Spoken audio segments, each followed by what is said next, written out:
અમદાવાદમાં શાહીબાગની post office આખા ગુજરાતમાં ગાંજા સપ્લાયનું કેન્દ્ર બની ગઈ લાગે છે। અમદાવાદ ક્રાઇમ બ્રાન્ચે શાહીબાગ ફોરેન પોસ્ટ ઓફિસમાંથી ગાંજો ઝડપ્યો છે। ગાંજો મોટા પાયા ઉપર ઝડપાયો છે। કુલ 110 જેટલા પાર્સલમાં વસ્તુઓની આડમાં ગાંજો લાવવામાં આવ્યો હતો। શાહીબાગની ફોરેન પોસ્ટ ઓફિસમાં ગાંજાના આ પાર્સલ અમેરિકા, કેનેડા અને થાઇલેન્ડથી આવ્યા હતા। આ બતાવે છે કે હવે ડ્રગ સ્મગલરોએ ડ્રગ સપ્લાય કરવા માટે રીતસરની સરકારી પોસ્ટ સર્વિસનો જ ઉપયોગ કરવા લાગ્યા છે, જે ચોંકાવનારી વાત છે। આ રીતે ગાંજો પકડાવવો પાછો કોઈ પહેલો કિસ્સો નથી। અગાઉ પણ અમદાવાદ પોલીસ પણ આ રીતે ગાંજો શાહીબાગની ફોરેન પોસ્ટ ઓફિસ અગાઉ પણ પકડી ચૂકી છે।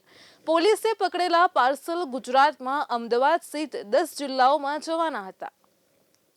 આ પાર્સલમાં ગાંજાની સાથે લિક્વિડ ડ્રગ્સ હોવાની પણ સંભાવના છે। આ ગાંજો અને સંભવતઃ લિક્વિડ કેમિકલ ડ્રગ્સ ઇન્ટરનેટમાં ડાર્ક વેબ પરથી મંગાવવામાં આવ્યું હતું। રમકડા અને ખાદ્ય સામગ્રીની આડમાં હવે હાઇબ્રિડ ગાંજાની હેરાફેરી થઈ રહી છે। ડ્રગ્સ, ગાંજો, કારસ સહિત લગભગ 3.5 કરોડનો મુદ્દામાલ પોલીસે જપ્ત કર્યો હતો। પોલીસે તેમની પાસે મળેલી બાતમીના આધારે અમદાવાદમાં શાહીબાગ ખાતેની ફોરેન પોસ્ટ ઓફિસ પર દરોડા પાડ્યા હતા। પોલીસે પકડેલો મુદ્દામાલ તે વાતનો પુરાવો છે કે પોલીસ એક કે બે રસ્તાઓ બંધ કરે ત્યારે ડ્રગ સ્મગલરો બીજા રસ્તા શોધવા માટે લાગી જાય છે। પોલીસ અને કોસ્ટગાર્ડે ગુજરાતના દરિયા કિનારે ડ્રગ્સ ઉપર તવાઈ બોલાવતા હવે ડ્રગ સ્મગલરોએ ડ્રગ સપ્લાય કરવા માટે બહુ જ ઓછો જાણીતો પોસ્ટ ઓફિસનો રૂટ અપનાવ્યો છે। અહીં સૌથી મોટી શાંતિ એ છે કે ડ્રગ સપ્લાય કરવા માટે તેઓએ કોઈ પેડલર રાખવો પડતો નથી।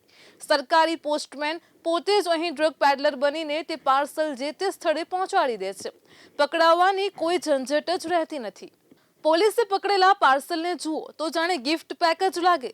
પહેલી નજરે તો એમ જ લાગે કે આ વિદેશથી ગિફ્ટ મોકલવામાં આવ્યું હશે અને તેથી જો ચોક્કસ બાતમી ન હોય તો પોલીસ ફોરેન પોસ્ટ ઓફિસના પાર્સલ પર ત્રાટકવાનું જોખમ પણ ન લઈ શકે। આ બતાવે છે કે ડ્રગ સ્મગલરોએ સ્મગલિંગની ગેમ બદલી છે। તેની સામે પોલીસની ટીમ અને નાર્કોટિક્સ વિભાગ પણ અત્યાધુનિક રીતે સજ્જ થઈ ગયું છે।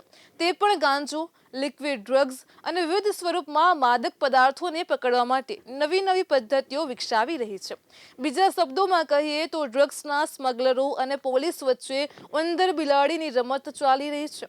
ડ્રગ સ્મગલરો ઉંદરની જેમ બચવાના નવા પેંતરા રચે છે તો પોલીસ બિલાડીની જેમ તેને પકડવા માટેના નવા પેંતરા બનાવે છે। હવે ગુજરાતના 10 જિલ્લામાંથી પાર્સલ અહીંથી જવાનું હતું તે બાબત બતાવે છે કે ડ્રગ્સના સ્મગલરોની ગુજરાતમાં માયાજાળ કેટલી હદ સુધી ફેલાઈ ગઈ છે।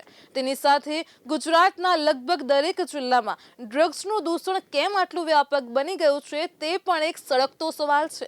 ગુજરાતની પ્રજાને ડ્રગ્સનું આ વ્યસન ક્યાંથી લાગ્યું છે? ગુજરાતમાં દારૂ તો ચિક્કાર પીવાય છે અને તેમાં કોઈ મિનમેખ નથી। તેમાં પણ લોકો હવે ઊંચી ક્વોલિટી તરફ વળ્યા છે। તેના કારણે વિદેશી દારૂની બોટલો વધુ ને વધુ પ્રમાણમાં પકડાઈ રહી છે। હવે આ દારૂ, તમાકુ, સિગારેટ, બીડી ઓછા પડતા હોય તેમ લોકો નવા વ્યસન ડ્રગ્સ તરફ પણ વળ્યા લાગે છે। ટૂંકા ગાળામાં આવેલા રૂપિયાને સંભાળવાની ઓછી ક્ષમતા ધરાવતા આ લોકો જીવનના બધા જ આનંદ માણી લેવા માંગે છે।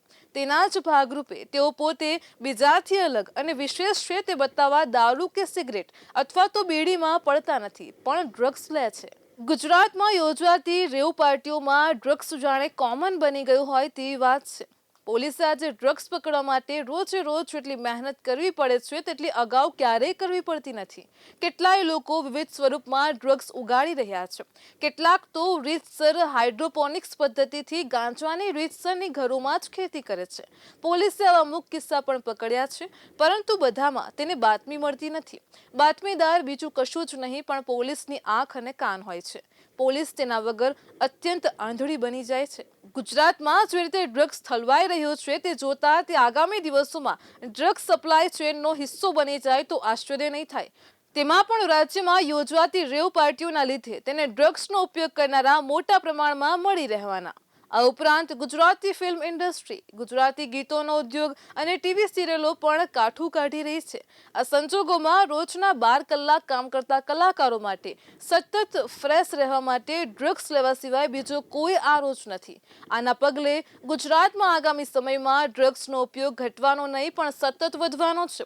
પછી ભલે ને દેશનું યુવાધન તેની પાછળ બરબાદ થઈ જાય।